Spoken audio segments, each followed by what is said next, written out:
Hey, consider this your invitation to the inaugural Mountain Craft Film Festival. Films, movies, motion pictures, whatever you call them, they're coming to Clarksburg, West Virginia this coming September 29th and 30th. 4 feature-length films by local filmmakers, as well as countless short films from Appalachia for Appalachia. Not to mention food trucks, artisanal vendors, networking opportunities, an immersive virtual reality experience, and much, much more. All under the roof of the beautiful historic Robinson Grand Performing Arts Center. Purchase passes now at mtncraft.com/film festival. Sign up for our newsletter to stay up to date with festival news. And don't miss out on a single story these voices have to tell. Sorry. I always feel like somebody's watching me. Ooh, I am JR. And I'm Stacey. And we are back in the building. We haven't recorded in like 2 months. Right. And then that shit feels good, you know? It's like we come back here to record. But we're doing a JR fan favorite tonight. This one's going to be wild. And we are wrestling fanatics. That's part of our relationship. I tried to make her a Samoan Joe fan. He's a fanatic. I'm more of just like an observer. It's more than casual.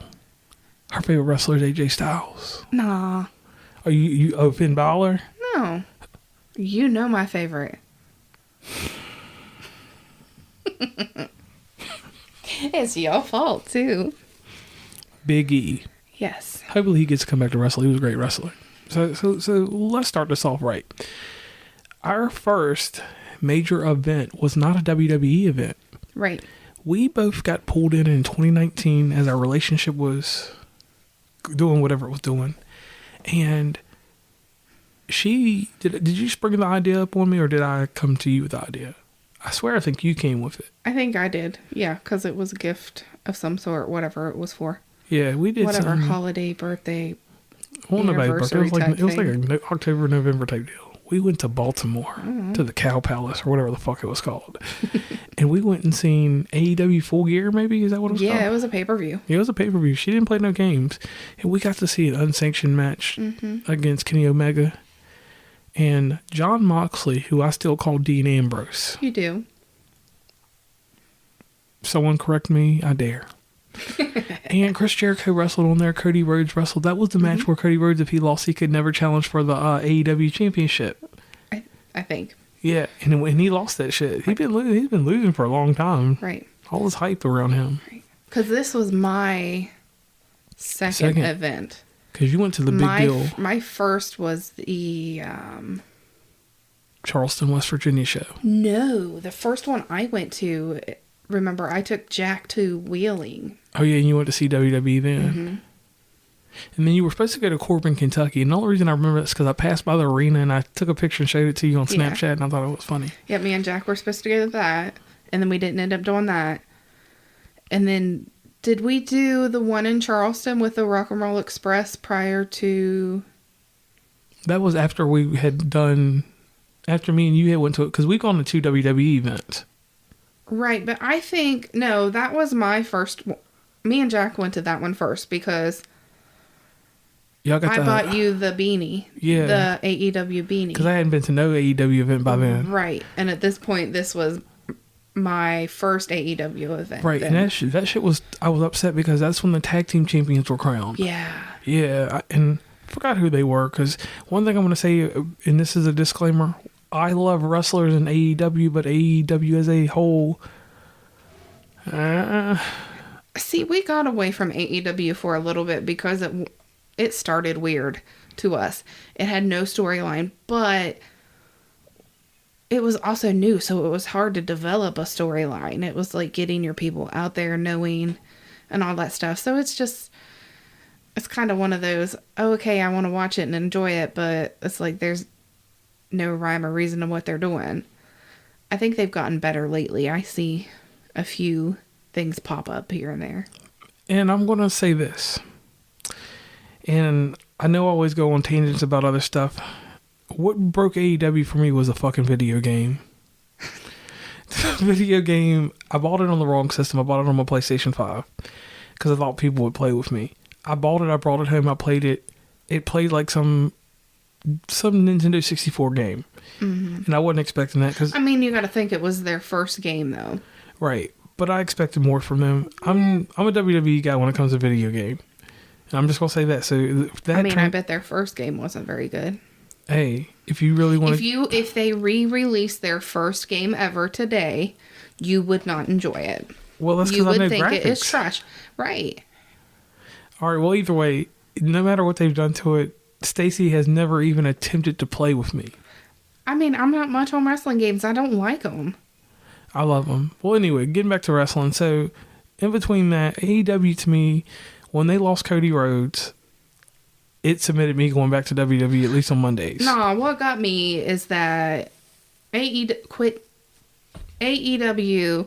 was supposed to be different than WWE. Next thing you know, Chris fucking Jericho has the damn belt, and it's all about him. Sorry. No. Everybody knows Chris Jericho's name, so move on, put somebody else in there. Prove to me that you're going to be completely different than WWE. And then when they put the belt on Hangman... See, I didn't even watch it that far. And that's my point. Like, Hangman is not a main event dude. Right. He's Intercontinental U.S. champion or whatever them belts are over on the other station, the TNT belt. He's a mid-card champion. That's what Hangman is. I'm not impressed by the Young Bucks. I'm not impressed by... I'm a Kenny Omega fan, so that's my problem. And I hyped him up way too much. You did. Because his wrestling style over here is trash ass. Right. He's not impressive. The WWE wouldn't hire him. He worked for him, and he never made the main roster. Mm.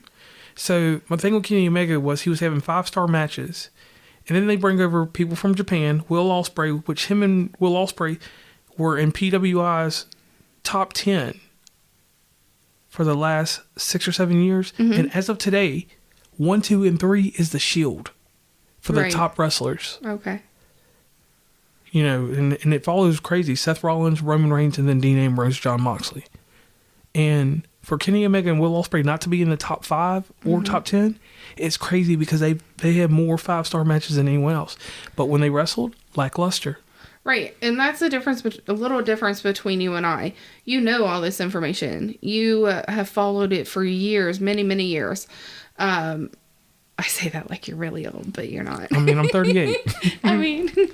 And I have just been watching wrestling since 2017 or 2018. I refused to watch it beforehand. I mean, it was fake to me.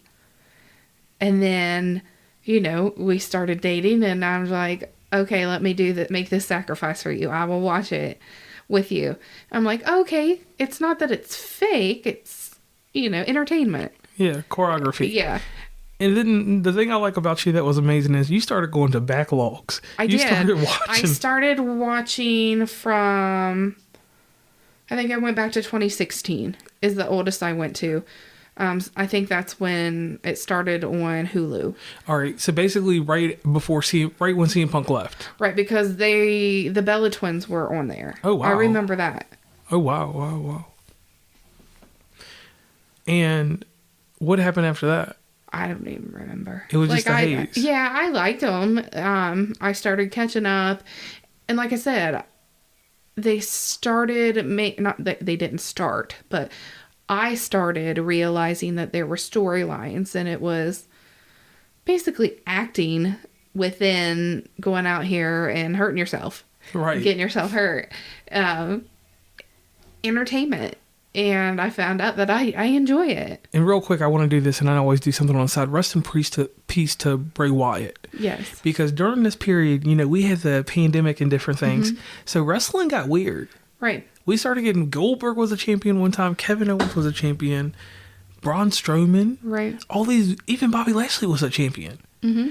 And wrestling got kind of weird. And then once Drew McIntyre got it, it started getting normal. And then The Fiend had the belt for a while. He was wreaking havoc during this time. So I really liked his character. So just a quick thing I wanted to do for him, pay homage to him because he was a great wrestler. And Luke Harper.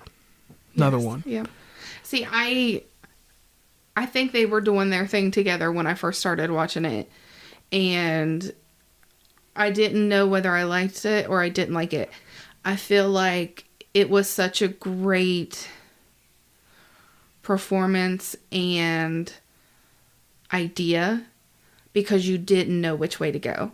When I can sit there and be like, I don't like that guy. Like, I don't like that person. I don't like what they're doing. That means they're doing what they're supposed to be doing. Yes. And it took me a while to understand that.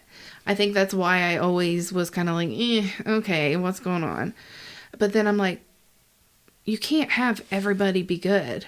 You can't like everybody. You gotta have heels. And that's what makes the whole thing, because it's entertainment. You gotta have good guys and bad guys. And so I'm like, after I started paying attention to that, I'm like, okay. And I never do fully watch for their wrestling talent, I guess is what I'm saying.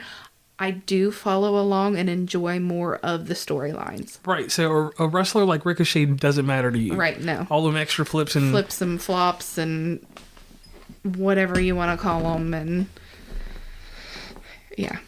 And it's crazy because Ricochet is one of those guys that I like to watch him once in a while. Yeah. But we can put him on Saturday Night Main Event that no one watches and he's still going to be happy. Right. And I think I only watched AEW to begin with because Johnny Moxley, Dean Ambrose went over there.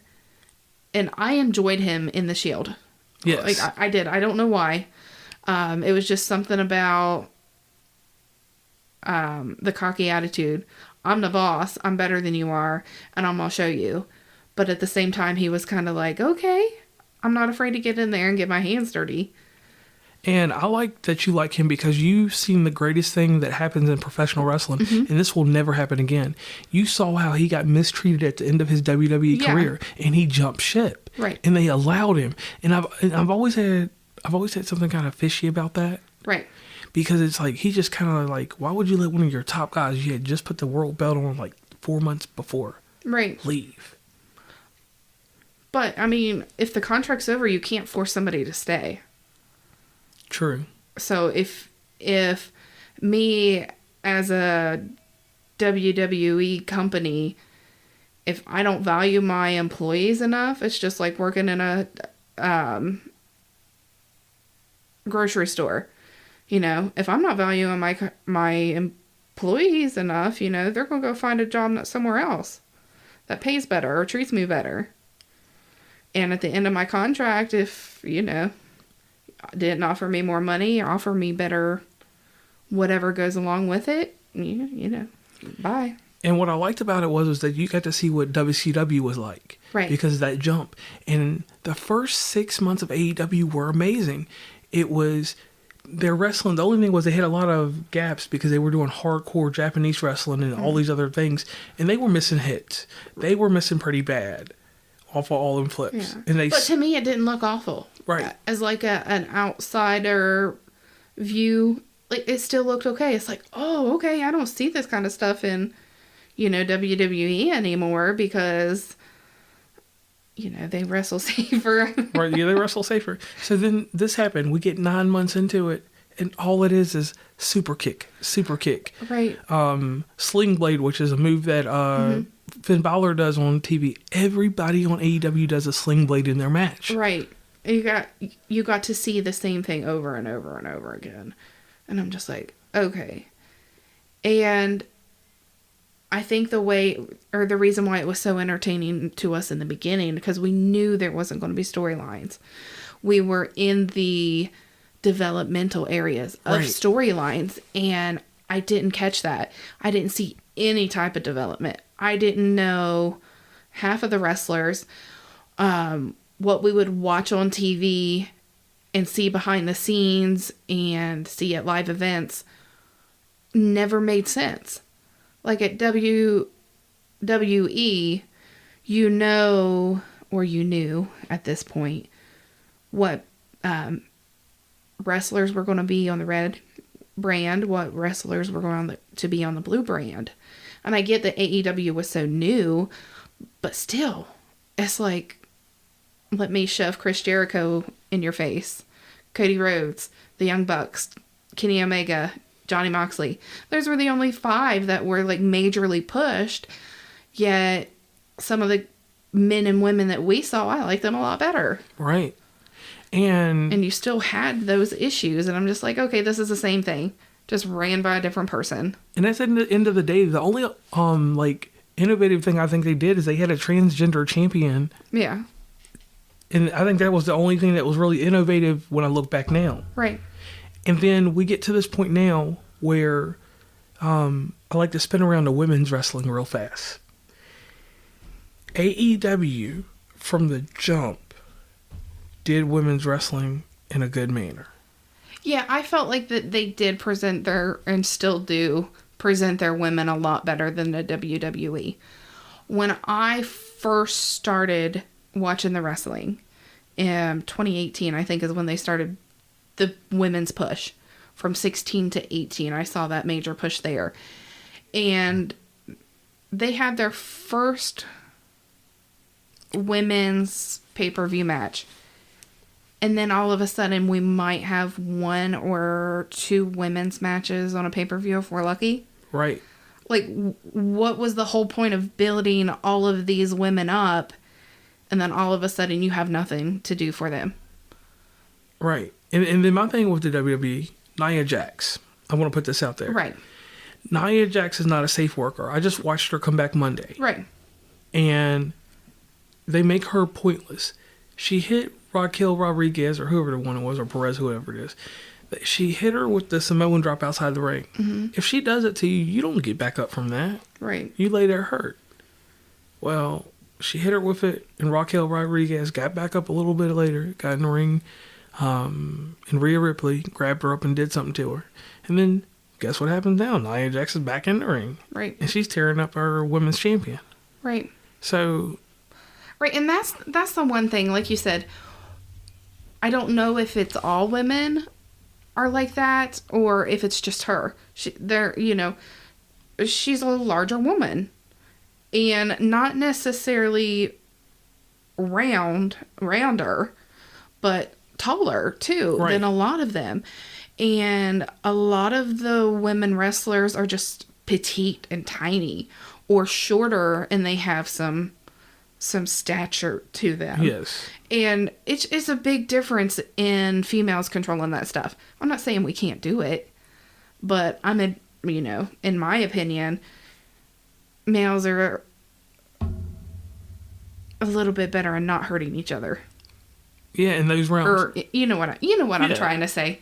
If you don't understand what I'm trying to say, I apologize. Now, kicking it around, we can go through the names because we don't have to just talk about everybody, but WWE has names. Charlotte Flair, Becky Lynch, Bayley,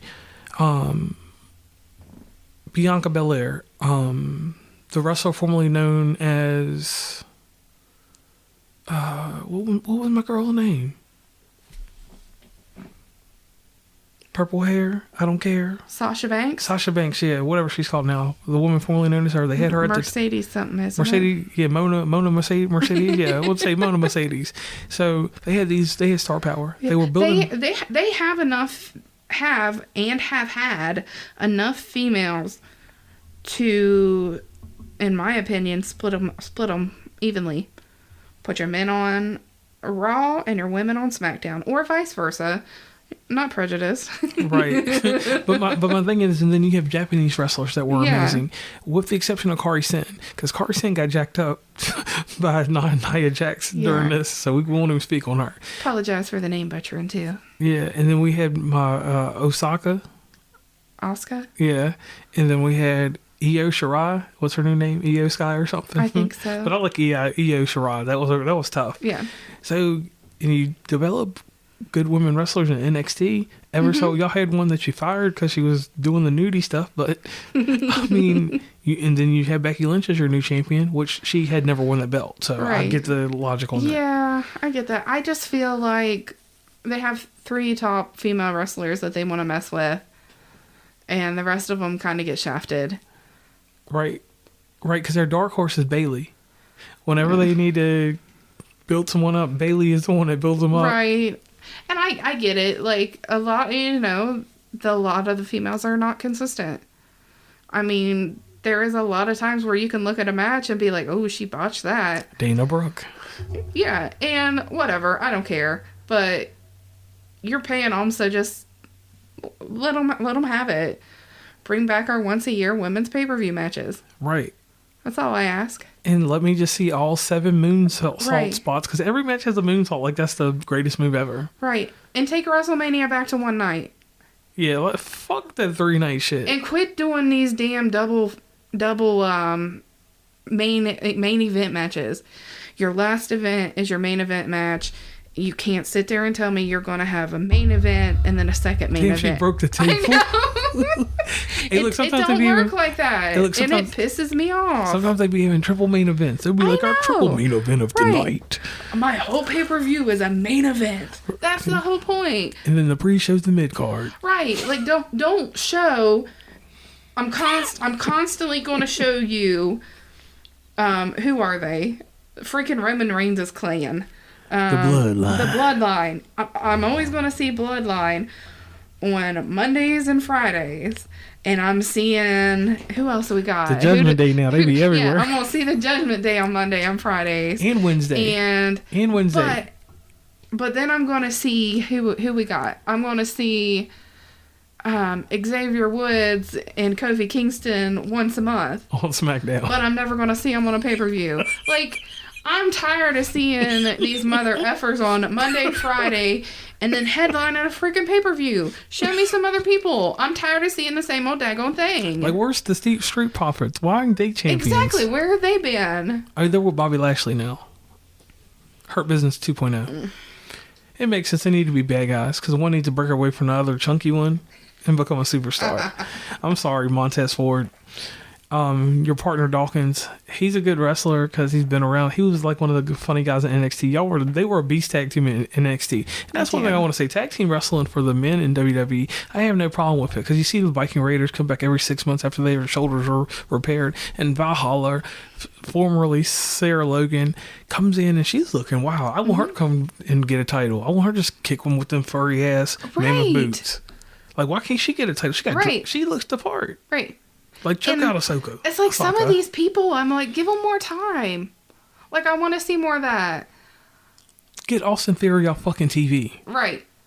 I mean, The Rock hit him with the people's elbow tonight, so. Hell yeah. We're recording this in September, so we don't know where this is coming out. Right. On. This might be some West Virginia commonplace. But just know that The Rock was on TV tonight. Yeah, we might have to learn this shit as a West Virginia commonplace joint. Nah. No, this Sparrows Under review. Yeah. Definitely check out the other show. But anyway, now let's go over to the AEW side. Yes. Can I speak a little bit on this? Because I know I'm in depth on that. There's a lady named Jade Cargill. She was their TBS, whatever. They have 2 women's titles. They have a Intercontinental belt, and then they have an actual heavyweight belt. Mm-hmm. She was the Intercontinental champion, basically, for like the whole time the belt's been in existence. She loses to a fucking scrub that wrestled at the first All In, which that's how AEW came out later. Someone, Chrissy Stadler. Now, the only reason that the women's division has survived in AEW, and this is going to be the hardest thing I say in this episode, is because of the WWE rejects. Toni Storm, Ruby Riott, that other lady from NXT that's like Raquel Rodriguez. I don't want to butcher her name, and I don't want Hispanics coming to get me. So, it took Toni Storm.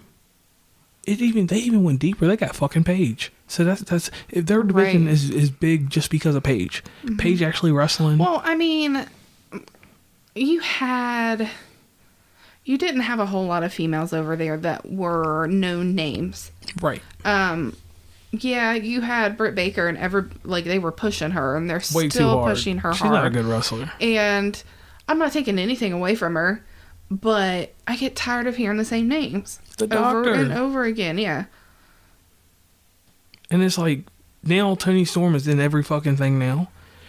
And I understand that they're selling up whatever. And then you see, I don't mind Paige being and stuff because it's just amazing to have her back. This year, I want to say about wrestling and whole, the Daniel Bryans, the Edges in the world, to have people back from neck injuries. Mm-hmm. That was something that went on during this weird period of wrestling. They just come back out of nowhere. Right. But anyway, to have her wrestling, that's cool. But you don't have to shove Toni Storm down my throat. I know when she had a mental breakdown on SmackDown against Charlotte Flair and then left the WWE, she quit. She's the only wrestler I've actually seen that was getting pushed that quit. One thing I want to put in here real quick is all those wrestlers that left WWE going to AEW, everybody has an opinion on that. My opinion is this: you do whatever you want to do to survive. Right. Aleister Black had to do what he had to do. Right. And like I said, at the end of the day, at the end of the contract, it depends on which companies I think is going to treat me better. If I feel like I got treated like shit at the WWE, damn straight I'm going to go over to AEW and sign me a 180-day contract and see what is what. Right. Because you said that they were offering some shorter contracts there, right? Right. A little bit longer, 180 well, days. I know that. That's how long you got to sit out. Okay, you don't have to take it so literally. Oh, I'm sorry. It was an example. Right. Now, I will say this. The only person that I haven't seen anybody succeed in the transfer over. Aleister Black got his own group, but they've only been trios champions. The women are the only ones that have done good. Who's some other guys? Keith Lee. Keith Lee, I need to talk about him real quick. Keith Lee is a waste of talent. Mm-hmm. He can't speak on the microphone. Right. He can wrestle his ass off because, again, he's a big boy doing moonsaults, which... give him his props on that, but outside of that, he's a waste of a wrestler. Mm-hmm. The WWE wasn't wrong. That was one guy that they should have released. Right. I just want to put that out there. I'm sorry, but I get angry about him. And then he stopped dyeing his beard, and he just went all gray on me. Yeah. And what's crazy is his girlfriend wrestles for the WWE right now. She's a bigger star than him. Part of the clique. Part of the thing with AJ Styles and them. Okay. Mia Yim? Something like that. Sorry, something like that. Sorry if I chopped her name up. But yeah, craziness. This episode's wild because there's a lot of wrestling going on. So spinning back and finishing up the women real fast. WWE Trump gets them with the names. AEW gets them with the wrestling. Right. Because they had a girl we went and seen. Her last name was Hart. She joined up with that whole Malachi Black thing, and I want to say shout out to Aleister Black in this. He took an angle from WWE and carried it all the way over. Him and Buddy Murphy with the eye thing. Great work there. Now I will give that to you. Things that came from NXT. Your what were my guys called? They are the Undisputed Era. Every one of them jumped.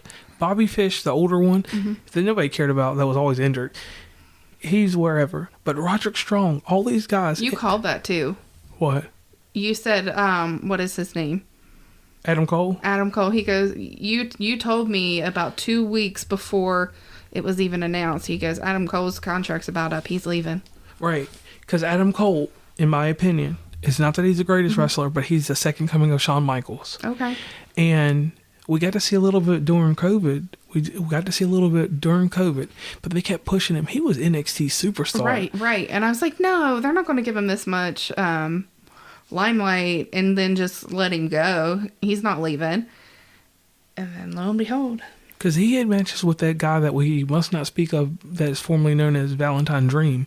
They had epic battles because we would watch NXT because I'd be like, oh, NXT pay-per-view. And they were hype. I didn't watch too much of it, to be honest. And Adam Cole, baby, hey. Right. And even his wrestlers, the only one that was really good was O'Reilly. O'Reilly was like a little Daniel Bryan. And that's another one we can jump into for days, but we'll get to him later. He's the biggest one, I think, to jump that was successful. Right. I like him. And the saddest jump was to see, I used to know him as Cesaro. Claudio Castellano. I don't know why they dropped the ball. WWE dropped the ball with him. Because he is something that we didn't get to discuss. The Ring of Honor people that got balled up. But he's Ring of Honor's champion. He's been their champion for a while. And that's what he is known for before WWE. Right. I mean, we can go on this topic for days. So let's summarize. So this. WWE, in my opinion, is superior because of its professionalism in the way that they handle sports entertainment. Okay. AEW, I love them for wrestling, but not wrestling. Right. So, to sum up, you're still WWE on top. Yes. AEW second. I agree with that. I feel like AEW has a lot to improve on. If they can make some changes, get some different storylines in there, they'll be good to go. Because everybody likes a good storyline. So true. And one other thing I want to add in there, Impact Wrestling, thank you for training all the LA Knights and all the other good wrestlers that the WWE just reaps. Right. And we can't forget about our independent wrestlers. Oh, yes. ASW in West Virginia. Right. Where we have to go back.